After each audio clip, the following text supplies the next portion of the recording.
Bonjour, ici Jessica Savoie et bienvenue à la Pause Santé Vitalité, le balado où on parle des questions qui vous touchent avec des experts de chez nous. Aujourd'hui, j'ai le plaisir d'accueillir avec nous Katia Nadeau, directrice du cheminement des patients ici à l'hôpital régional d'Edmundston.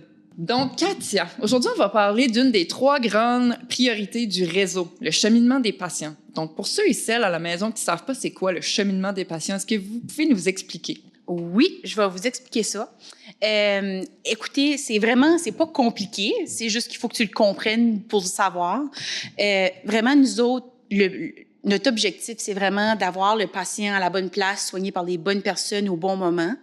Puis là, c'est vague là, comme terminologie, là, mais si je peux mettre en contexte les auditeurs, c'est vraiment quand l'urgence est bloquée, puis qu'il n'y a pas rien qui bouge dans l'hôpital, ça fait en sorte que ça engorge nos urgences, puis ça fait un débordement qu'on appelle. Les temps d'attente vont augmenter, les chirurgies vont être cancellées. Ça fait tout comme un effet boule de neige dans ce temps-là. Puis le cheminement patient, lui, il rentre en place dans un contexte comme ça, hospitalier, pour vraiment essayer d'avoir un meilleur parcours. Fait que de l'admission qui rentre de l'urgence à son lit, à l'étage, d'avoir les soins par des bons professionnels dans un temps opportun, puis après ça, d'avoir une planification de congé sécuritaire pour le patient aller à domicile ou dans un foyer de soins de longue durée, ou tu sais, il y a plusieurs facettes là, du cheminement patient. Fait que vraiment, nous autres, c'est vraiment qu'on suit les patients dans leur parcours du début jusqu'à la fin.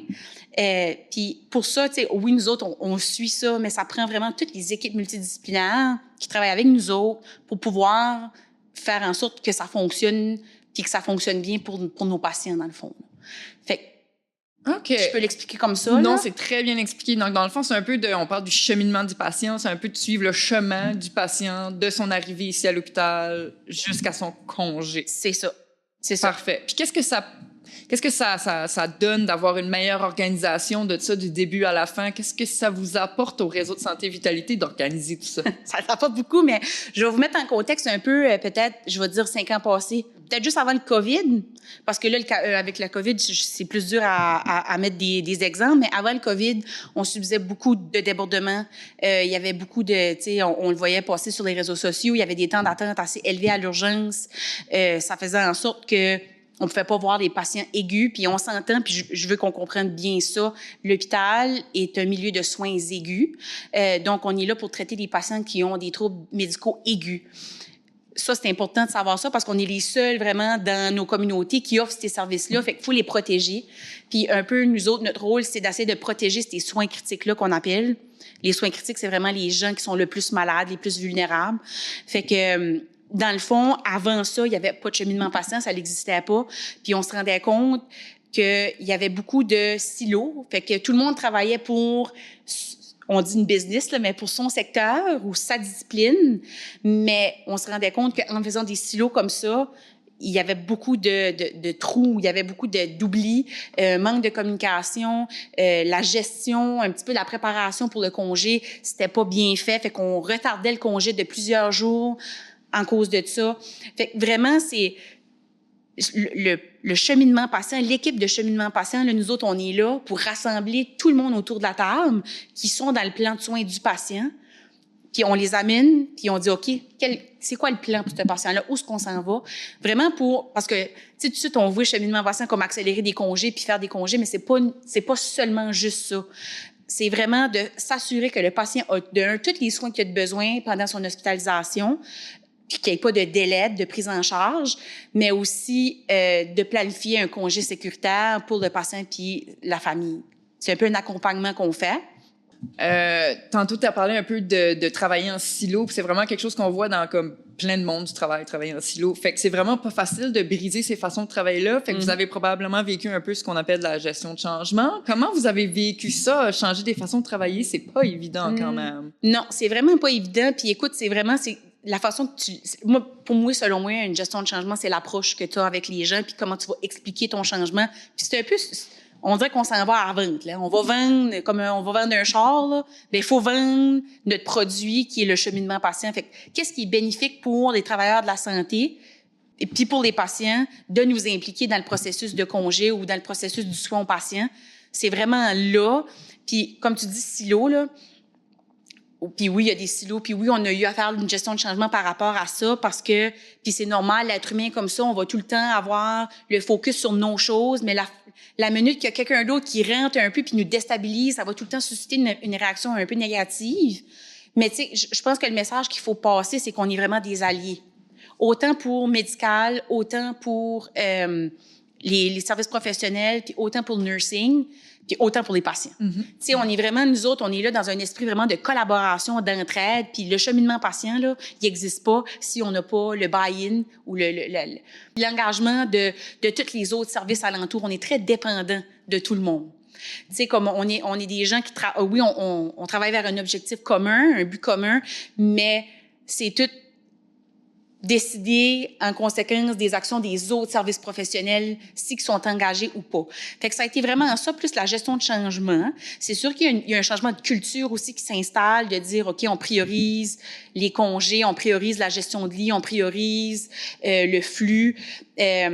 Puis là, ça a été de développer des liens, tisser des liens avec les différents, tu sais, on commence au niveau leadership, on commence après ça les directeurs. Là, qu'on est rendu à la phase de l'implanter au niveau des équipes de soins. Fait que tout ce qui est gestionnaire, qu'est-ce qui est employé, dans notre processus de gestion de changement, on est un peu rendu là.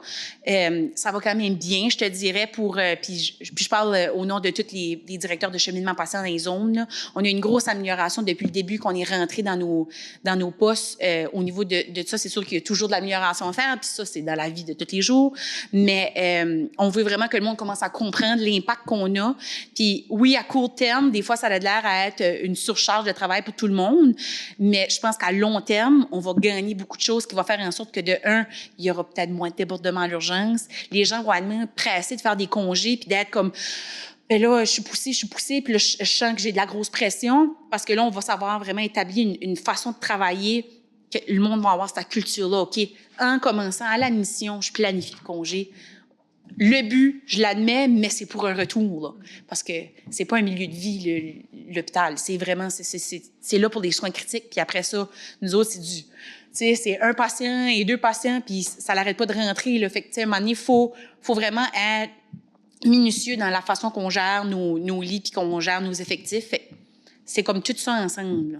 Mais oui, c'est ça. Fait que vraiment, là, le silo qui existait avant, on a eu une grosse amélioration dans le dernier, je te dirais, la dernière année, vraiment, là. Puis moi, ça fait 1 an que je suis dans mon poste. Fait que c'est sûr qu'avant, c'était tout nouveau, on rentrait le principe du cheminement patient. Mais là, je pense vraiment que le changement de culture, ça s'en vient, puis les gens commencent à comprendre l'importance de notre travail, là. Puis pour un patient, probablement que c'est plus rassurant de voir qu'on est pris en charge par une équipe au début, plutôt que de passer d'une paire de mains à une autre, comme c'est le cas habituellement dans les systèmes de soins de santé. Fait que c'est une approche qui est peut-être un peu plus humaine envers le patient, n'est-ce pas? Oui, exactement. C'est vraiment ça le but. Puis c'est de commencer directement à la mission, les discussions avec le patient. Tu sais, où est-ce qu'on s'en va? Tu sais, comme tu as un problème médical, on va régler ton problème, mais après ça, où est-ce que tu es rendu, tu sais? Puis souvent, qu'est-ce qu'on essaie de faire, c'est de ramener l'autonomie de nos patients pour qu'ils peuvent retourner sécuritairement à la maison. Par contre, il va arriver des fois qu'il y a des patients qui sont vraiment en perte d'autonomie, puis il faut aller vers un placement dans un foyer de soins ou avec de l'aide à domicile, avec nos partenaires externes. Fait que de là que la communication avec nos partenaires externes est super importante, puis on a besoin de leur support pour nous aider à prendre en charge ces patients-là, dans le fond, qui ont besoin de leurs soins. Puis par partenaire externe. Oui. Je parle de qui? Oui, vous parlez de qui exactement? Certainement le développement social, parce qu'on fait affaire beaucoup avec le développement social au niveau de nos patients qui attendent des places en foyer de soins, mais aussi au niveau de la protection, que je dis de l'enfance ou de l'adulte. C'est eux nos personnes contacts. Quand on parle de services à domicile, trouver des agences, c'est vraiment en partenariat avec nos travailleurs sociaux, le développement social qu'on atteint ces objectifs-là.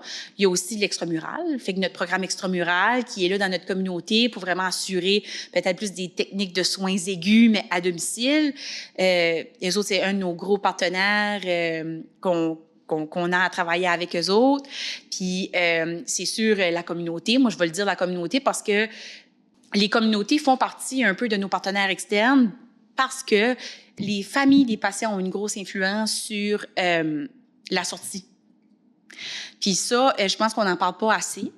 Puis c'est quelque chose qu'il faut en parler plus. Il faut que les familles soient plus préparées à supporter l'hôpital dans des situations de crise. Puis là, je pense que, puis pas juste dans des situations de crise en tout temps, là, mais dans le sens, comme, où ce que je veux venir avec cette pensée-là, c'est que, tu sais, des fois, quand tu es dans un lit, puis je vais mettre un exemple, tu as ton aide cher, donc ton parent qui est malade, il a eu des soins, il est dans un lit d'hôpital, puis on voudrait que la famille reprenne le passage à la maison avec des services à domicile. La famille est inquiète, pas à l'aise non plus de prendre en charge un peu les soins de son père ou de sa mère à domicile parce qu'ils sont pas éduqués dans les sphères de la santé. Puis ça, c'est normal, ces inquiétudes-là. C'est que nous autres, en tant que travailleurs, on va s'assurer que c'est disponible en externe pour eux autres pour avoir du support. Par contre, le fait qu'on délai des congés par insécurité, ça fait en sorte que j'ai peut-être des patients qui sont couchés sur une civière à l'urgence, qui ne peuvent pas avoir de lit, ou j'ai une ambulance qui attend parce qu'on peut pas libérer l'ambulance pour prendre le patient. Puis ça fait en sorte qu'on a une ambulance de moins dans notre communauté pour prendre les appels de 911. Fait que ça, c'est une réalité qu'on vit. Puis le cheminement patient essaye le plus possible d'améliorer cette partie-là. Mais c'est ça, il y a tellement de choses externes qui ont une influence. Puis je pense que c'est là qu'il faut conscientiser. Puis je suis contente que vous m'avez invité sur le podcast pour ça, parce que je pense que c'est vraiment important que le monde s'est conscientisé qu'on a toute une partie à jouer dans le cheminement patient. Puis c'est vraiment important qu'on se responsabilise par rapport à ça, parce que c'est ça qui va faire une différence. C'est vraiment ça qui va faire une différence pour la personne qui va rentrer en infarctus aigu à l'urgence, puis il va pouvoir avoir un lit, puis il va pouvoir être pris en charge rapidement. Pour un patient qui est hospitalisé, par exemple, est-ce que une famille qui est très impliquée, ça va avoir une différence sur la façon qu'il va guérir plus vite? 100%. L'implication de la famille, là, elle est tellement importante. Puis ça, je pense pas qu'on le minimise, on le minimise pas. C'est que je pense que la communauté sont pas assez sensibilisés par rapport à ça, dans le sens de l'impact qu'ils ont. Fait que, c'est un exemple banal, mais juste venir donner un bain à ton parent pendant qu'il est hospitalisé, là, ça, c'est juste c'est un exemple, mais ça l'apporte beaucoup aux patients, mais aussi le fait qu'ils soient là, qu'ils répondent au téléphone quand on les appelle pour faire des suivis, qu'ils restent actifs, ça fait en sorte que nous autres, on peut vraiment mieux préparer le patient à sa sortie. Si qu'on a des lacunes au niveau de la communication, qu'on a de la difficulté à rejoindre les familles, puis qu'on a besoin absolument de leur parler parce que X, Y, Z raison, on a besoin d'avoir le support de la famille pour pouvoir donner un congé sécuritaire, puis que la famille ne nous réponde pas, ça fait en sorte qu'il va y avoir un délai. Puis ce délai-là fait en sorte qu'il y a des patients qui vont être à l'urgence qui ne seront pas vus. Fait que, tu sais, je pense on a toute une responsabilité à jouer là-dedans. Puis c'est là qu'on va avoir vraiment un succès, je pense. Là. Donc, avec la population qui se fait de plus en plus vieillissante, puis les hôpitaux qui sont de plus en plus débordés, probablement que la famille va avoir un plus grand rôle à jouer dans les prochaines années, là. Oui.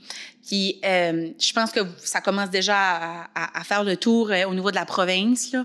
Mais nous, chez Vitalité, depuis, je dirais, janvier 2025, on a commencé à mettre en place un genre de processus au niveau des demandes de foyers de soins. Donc, la façon que ça fonctionne, c'est quand nos patients sont dans nos lits d'hôpitaux, puis attendent leur place au foyer. Fait que puis là, je vais me mettre Edmundston pour les gens qui connaissent pas Edmundston. Je vais parler du foyer Jodin parce que c'est notre gros foyer niveau 3 qu'on a dans la région. Fait que, admettons que moi, je suis une personne âgée, puis j'attends vieillissante, là, puis j'attends mon placement de mon choix de foyer, mais il y a pas de place parce que les lits sont pleins. Mais là, présentement, qu'est-ce que ça faisait? C'est que le patient attendait dans des lits d'hôpitaux pour avoir son lit, là-bas, au foyer. Mais là, ça engendre des hospitalisations très prolongées. Il y a des risques. Je pense que ça, on va en parler un petit peu plus tard, là, des risques à l'hospitalisation prolongée. Mais le risque de garder un patient à l'hôpital, surtout dans des conditions comme ça, qui ont vraiment une fragilité au niveau cognitif, qui ont une fragilité au niveau mobilité, qui ont une fragilité au niveau santé aussi, ça fait en sorte que nos lits sont bloqués, oui, mais ça fait en sorte aussi que le patient a peut-être pas les bons soins pour qu'est-ce que lui attend. On s'entend, comme j'ai dit tantôt, l'hôpital, c'est pas un milieu de vie. Les foyers de soins, oui. Ils ont des activités, ils ont des choses pour stimuler ces patients-là, ils ont plein de choses qu'ils peuvent faire pour avoir une meilleure qualité de vie pour nos personnes âgées que nous, à l'hôpital, on n'offre pas ça. Puis, c'est pas notre mandat de l'offrir non plus parce que on est supposé de s'occuper de nos soins aigus, fait qu'il est supposé de faire un gros roulement.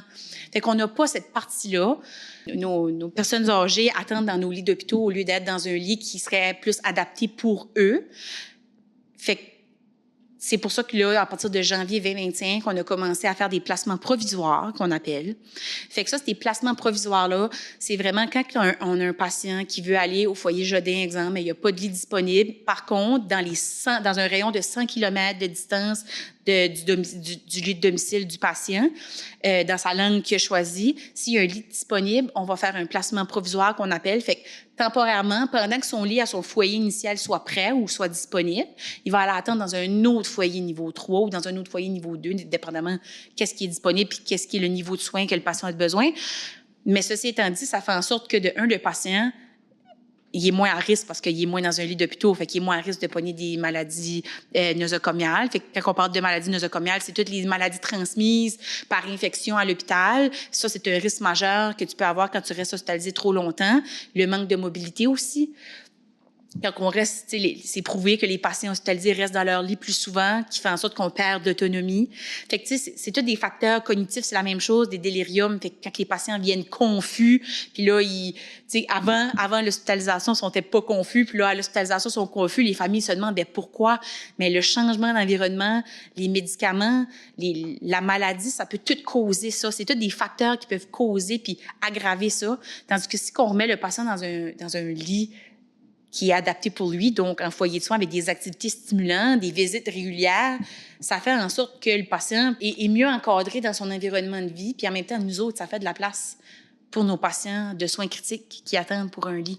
Fait qu'on a commencé à faire ça, puis je vous dirais qu'on a quand même une bonne réponse. C'est certain que là, les familles, on a quand même beaucoup d'enseignements à donner par rapport à ça pour les rassurer, puis on est là pour ça, l'équipe de cheminement patient, on est vraiment là pour faire une transition, vous expliquer, vous apporter l'information qui est nécessaire, puis de là, puis je veux préciser aussi que le placement provisoire, c'est vraiment un placement provisoire, à moins que la famille et le patient décident de vouloir prendre cette demeure-là permanente quand il est rendu au foyer. Puis ça se fait. Puis ça s'est déjà fait. Puis c'est du donnant pour tout le monde. Fait que vraiment, c'est ça pour nos personnes âgées. On travaille très fort avec le développement social présentement pour essayer de trouver des meilleurs processus, une meilleure communication, d'avoir un partenariat assez solide. Fait que ça, c'est des choses qu'on travaille beaucoup dessus. On travaille beaucoup avec le DS, le développement social, pour ça. Fait que ça, c'est des choses qui se font présentement. Mais c'est sûr qu'on a encore du travail à faire, puis de l'amélioration, puis ça va être continu jusqu'à temps qu'on ait des résultats qu'on escompte. Ouais. Puis moi, si, par exemple, je m'occupe d'une personne âgée, comme d'un parent, par exemple, puis qui commence à avoir certains problèmes de santé, il est hospitalisé, on prévoit son congé de l'hôpital, puis là, je sais pas vraiment comment m'outiller. Là, tu es en train de me dire qu'on apprend aux familles comment s'occuper de leurs parents à la maison, donc on n'est pas vraiment laissé à nous-mêmes, là. Non. Puis si on voit que l'enseignement qu'on donne à la famille est vraiment pas à l'aise ou ils ont des inquiétudes, il y a toujours des services en communauté qui peuvent venir supporter les familles qui ont besoin pas de renfort, mais qui ont besoin d'avoir un petit peu de coaching ou de se faire épauler.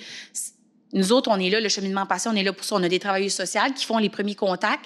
Mais si les familles ont vraiment des inquiétudes, on a des planificatrices de congés qui sont rentrées dans nos équipes, puis c'est vraiment elles qui vont les aider à faire une transition, puis elle va écouter les préoccupations des familles, puis elle va essayer de trouver des solutions pour les aider, mais sans bloquer le congé. Je comprends.